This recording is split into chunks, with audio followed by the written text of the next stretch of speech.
Loops are use to repeat statement up to n number of times. Loop का काम repeat करना है। दो टाइप्स के लूप्स है, वाइल और फॉर।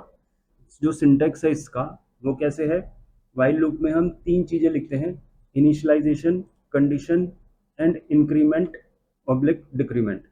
या तो वो लूप बढ़ेगा 1 2 3, जैसे काउंटिंग अगर हमें प्रिंट करवानी है तो वो 1 2 3 प्रिंट हो रही है, या अगर हमें रिवर्स काउंटिंग प्रिंट करवानी है तो 10 9 8 इस तरह से वो काउंटिंग प्रिंट होगी। इसका एग्जांपल देखते हैं।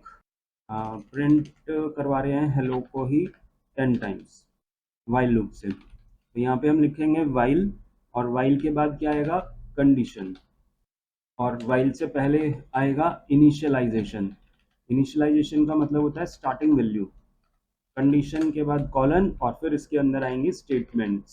स्टेटमेंट्स हमारी एन नंबर ऑफ स्टेटमेंट्स हो सकती हैं, स्टेटमेंट 1, स्टेटमेंट 2, कितनी भी स्टेटमेंट्स हो सकती हैं, और फिर हम उसको इंक्रीमेंट या डिक्रीमेंट करेंगे। तो ये है इसका सिंटेक्स, और हमें करना है सिंपल हेलो को प्रिंट करना है 10 टाइम्स। तो इनिशियलाइजेशन हम एक वेरिएबल लेंगे i इक्वल्स टू 1। आई एक वेरिएबल है जिसकी स्टार्टिंग में वैल्यू 1 है। फिर आएगा वाइल लूप, वाइल के अंदर आएगी condition i less than equals to 10, क्योंकि हमें 10 तक चलाना है तो हमने यहाँ पे आई इक्वल्स टू 10 तक लिया। तो प्रिंट हेलो, ये हमारी स्टेटमेंट हो गई। तो ये वाली जो स्टेटमेंट है ये 10 टाइम्स प्रिंट होती जाएगी। फिर हम क्या करेंगे, इंक्रीमेंट, हमें आई को बढ़ाना ही होगा, तो i equals to i plus 1। Increment वाली लाइन को एक तरह से और लिख सकते हैं, आई प्लस इक्वल्स टू 1। इस तरह से भी हम लिख सकते हैं इस लाइन की जगह। दोनों लाइनें सेम है, कोई सा भी शॉर्टकट हम यूज कर सकते हैं। सेव करते हैं इस प्रोग्राम को।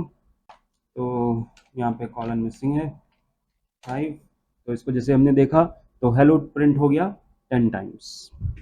यही वाली जो लाइन है ये पूरा वाइल के अंदर है, और ये ब्लॉक हमारा रिपीट होता जाएगा जितनी बार वाइल लूप चल रहा है। Print counting 1 to 10 using while loop. ठीक है, अब हमने आई 1 है तो पहले प्रिंट करवा दिया, 1 प्रिंट हो गया, फिर इंक्रीमेंट कर दिया 2 हो गया, फिर 2 को प्रिंट करेगा, फिर 1 बढ़ाएगा, फिर प्रिंट करेगा, फिर बढ़ता जाएगा। ठीक है, अब हम देख रहे हैं फॉर लूप। फॉर लूप क्या करता है, a for loop is use to iterating over a sequence. जो फॉर लूप है वो भी रिपीट तो करता ही है, लेकिन ये नॉर्मली सीक्वेंस पे काम करता है। सीक्वेंस का मतलब होता है कलेक्शन, जहाँ पे हमारा एक नंबर नहीं है, कई सारे नंबर्स हैं, कलेक्शन ऑफ नंबर्स। जैसे अगर हम एक वेरिएबल लेते हैं a इक्वल्स टू 10, तो वो तो एक वेरिएबल हुआ जिसके अंदर एक ही वैल्यू आ सकती है। लेकिन अगर मैंने मल्टीपल वैल्यू स्टोर करनी है, जैसे कि एक एग्जांपल देखते हैं, a इक्वल्स टू 10, ये वेरिएबल है which can hold only one value. अगर मुझे कई सारी वैल्यू स्टोर करनी है तो मैं यहाँ पे s ले लेता हूँ, s का मतलब सीक्वेंस, और यहाँ पे मैंने स्क्वायर ब्रैकेट यूज किया। स्क्वायर ब्रैकेट के अंदर हम कई सारी वैल्यू स्टोर कर सकते हैं कॉमा से सेपरेट कर करके। इसको हमें डिस्प्ले करवाना है इन सारी वैल्यूज को, तो उसके लिए हम लूप चलाएंगे। तो लूप हम चला रहे हैं फॉर लूप। फॉर कोई भी एक वेरिएबल आई ले लेते हैं इन s, s सीक्वेंस है और फॉर लूप सीक्वेंस पे ही काम करता है। तो यहाँ पे हमने लिखा s के अंदर जो भी वैल्यूज हैं वो एक एक करके आई में आएंगी, और आई को हम क्या करते हैं, प्रिंट करवा देते हैं। आई को प्रिंट करवा दिया तो वो अपने आप एक एक करके वैल्यू लेता रहेगा और उसको डिस्प्ले करवा देगा फॉर लूप के नाम से। और जैसे ही मैंने इसको रन करा तो वो सारी वैल्यूज जो भी एस में थी वो डिस्प्ले हो गई। तो उसमें सिंटेक्स और देखते हैं फॉर लूप में कैसे कर सकते हैं। यहाँ पे ये स्ट्रिंग के साथ भी काम कर सकता है। यहाँ पे जो हमने नंबर्स लिखे हैं मल्टीपल, इसी तरह से हम यहाँ पे कोई एक नाम ले लेते हैं, नेम इक्वल्स टू, मैंने लिखा पाइथन। तो पाइथन क्या है, ये भी तो करेक्टर का कलेक्शन है, सीक्वेंस ऑफ करेक्टर्स कह सकते हैं इसको। तो जिस तरह से हमने अब फॉर लूप ऊपर लगाया था नंबर्स के लिए, अब हम अल्फाबेट्स के लिए लगा सकते हैं। For i in n, n के अंदर जितनी भी वैल्यूज हैं, for i in n, n में से रीड कर रहे हैं, एक एक करेक्टर आई में आएगा, और आई को क्या कर दिया, प्रिंट कर दिया। तो ये क्या करेगा, पाइथन को एक एक करेक्टर प्रिंट कर देगा। और कैसे कर सकते हैं हम फॉर लूप को, रेंज के साथ कर सकते हैं। फॉर आई इन रेंज, और रेंज में हमने एक स्टॉप वैल्यू दे दी, या फिर हम दूसरा जो सिंटेक्स है रेंज का वो है स्टार्ट, स्टॉप और स्टेप। स्टार्टिंग वैल्यू देंगे कि कहाँ से शुरू करना है, कहाँ तक चलाना है, और उसका स्टेप दे देंगे कि कितना कितना इंक्रीमेंट करना है। तो अभी मैं इसमें 10 लिख देता हूँ। 10 का मतलब है कि ये 10 तक चलेगा, और स्टार्टिंग हमने वैल्यू नहीं दी, और सिंपल क्या कर दिया, प्रिंट कर दिया आई को। तो क्या आएगा इसका आउटपुट? 1 2 3 4 5 6 7 8 9 तक आएगा। चेक करते हैं। तो जैसे ही हमने चेक करा तो ये तो 0 से 9 0 तक आ से रहा है ना। होगा। हाँ, क्योंकि रेंज यस की जो सर। डिफॉल्ट वैल्यू होती है वो कहाँ से होती है? 0 से होती है। और जो 10 लिखा है हमने उससे एक कम तक चलती है। लेकिन अगर हमें 1 to 10 चलाना होता तो क्या करते? 1 से लेके 10 तक करना है मुझे, तो या क्या? 1 से हाँ रेंज लिखा है उसके पास ब्रैकेट में 1 से 10 है। तो हम यहाँ पे स्टार्टिंग लिख देंगे 1 to 11 तक लिख देंगे। हाँ, एक ज़्यादा लिखेंगे। तो जब हम 11 तक लिखेंगे तब वो 10 तक प्रिंट करेगा, क्योंकि ये एक कम वैल्यू लेता है। तो यहाँ पे अगर हमने 111 लिखा तो ये हमारा 10 तक आएगा, और अगर हम सिंपल 10 लिखते तो वो 0 से 9 तक आता। ये जो था सिंटेक्स, ये किसका था? रेंज 10 का। यहाँ पे दिखाई रखा है रेंज को, 11 से स्टार्ट होगा और 20 तक जाएगा। ये कहाँ से कहाँ तक प्रिंट करेगा, इसकी वैल्यू बताओ? तो 11 14 11 फिर के बाद क्या आएगा? 13 आएगा।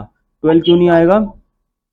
हमने स्टेप लिखा है इस पर 2। तो इसमें हमने स्टेप लिखा हुआ है, तो दो दो का स्टेप आएगा। 11 के बाद 13, 15, 17, 19, 19 के बाद क्या आएगा? 21 आएगा?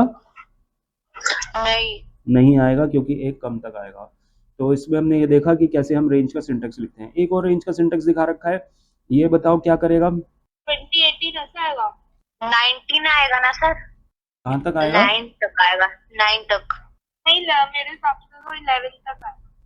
20 से स्टेप हमने -1 दिया है, एक एक कम, और ये 11 तक है। ठीक है, तो ये माइनस में है ना, तो इसीलिए ये एक कम का मतलब 11 है। तो यहाँ पे हमने सर देखा इसका मतलब डायरेक्ट ऐसे 20 to 10 लिख देते सबके, तो ऐसे -1 नहीं लिखते तो। -1 नहीं लिखते तो हमने स्टेप नहीं दिया। Default step is +1। तो इसीलिए अगर हम अब लिखेंगे तो ये तो क्या होगा? 20 से शुरू करेगा, अगला नंबर एक बढ़ जाएगा, 21, 22, कब तक जाएगा? 10 तक। तो 10 तो इसे कभी भी नहीं मिलेगा। नहीं मिलेगा। तो ये तो क्या हो जाएगा? चलो आगे देखते हैं। चला ही नहीं है, मतलब ये कंडीशन ही फॉल्स हो गई है, क्योंकि ये कह रहे हैं हम 20 से शुरू होगा और 10 तक जाएगा। तो ये कंडीशन शुरू में इसने फॉल्स कर दिया है, इन्फिनिटी लूप नहीं चला। ठीक है, इसीलिए हमने यहाँ पे रिवर्स चला रहे हैं, तो रिवर्स के लिए -1। इसी प्रोग्राम को दोबारा कर रहे हैं, लेकिन इस बार हमें करना है काउंटिंग 10 to 1, यानी कि रिवर्स काउंटिंग। फॉर लूप में तो हमने कर लिया, लेकिन ये बताओ वाइल लूप से कैसे होगा? कंडीशन हमारी क्या आ जाएगी? ग्रेटर देन इक्वल्स टू 10 आ जाएगी। और क्या चेंजेस होगा? 10 से शुरू करना पड़ेगा। 10 से, ठीक है। और आई -1 -1 करना पड़ेगा। आई माइनस हो जाएगा, आई माइनस इक्वल्स टू 1। तो आई 10 से चलेगा, और ये कंडीशन कहाँ तक चलेगी? 1 करनी चाहिए ना। 1 तक चलेगी, और प्रिंट करेंगे हम इसको आई को, और एक एक कम हो जाएगा। तो 10 से 1 तक और एक एक वैल्यू कम होती जाएगी। चेक करके देखते हैं इसका आउटपुट। तो जैसे हमने देखा, तो ये हमारा आउटपुट आ गया 10 to 1। तो वाइल लूप से भी हम रिवर्स इस तरह से कर सकते हैं। पहला क्वेश्चन यहाँ पे लिखा हुआ है, print all numbers from 1 to 10, skip the numbers which are divisible by 3 and 5। जो नंबर 3 और 5 से डिविजिबल हो रहे हैं उनको डिस्प्ले नहीं करवाना, बाकी सबको डिस्प्ले करवाना है। हाँ, जैसे कि इसका आउटपुट क्या आएगा? 1 आना चाहिए, 2 आना चाहिए, फिर 3 नहीं आएगा, 4 आएगा, 5 नहीं आएगा, 6 भी नहीं आएगा, 7 आएगा। ठीक है। और अगला एक प्रोग्राम है प्राइम नंबर्स का। प्राइम नंबर क्या होते हैं? जो नंबर 1 से और खुद से डिविजिबल होते हैं वो प्राइम नंबर हैं। तो तुम्हें ये पता लगाना है कि वो नंबर प्राइम है या नहीं। फॉर लूप का एक क्वेश्चन और कर रहे हैं, और वो है फैक्टोरियल। फैक्टोरियल क्या होता है? इससे पहले हमने क्या किया था? काउंटिंग प्रिंट करी थी, 1 2 3 4 5। अब हमें अगर फैक्टोरियल करना है, मान लो 5 का फैक्टोरियल करना है, तो 5 का फैक्टोरियल होता है 1 इंटू 2 इंटू 3 इंटू 4 इंटू 5। जो भी आंसर आएगा वो हमें डिस्प्ले करना है। Factorial means multiplication of all numbers from 1 to n। n क्या है? यूजर से इनपुट करवाएंगे। तो मैं अभी n डायरेक्टली लिख देता हूँ 5। सेम वही लूप जो हमने काउंटिंग के लिए किया था। तो फॉर लूप चलेगा 1 से लेके n+1 तक, और इसके अंदर हम क्या करेंगे? एक वेरिएबल ले लिया हमने f equals to f multiply by i।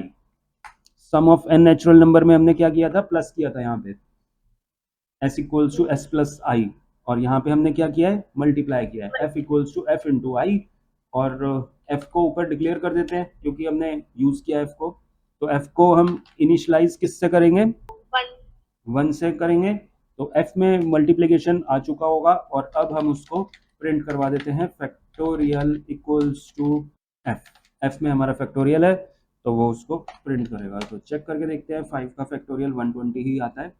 थोड़ा सा और प्रॉपर दे देते हैं message, factorial of n equals to f, extra space हटा दी हमने, तो फैक्टोरियल ऑफ 5 इक्वल्स टू 120।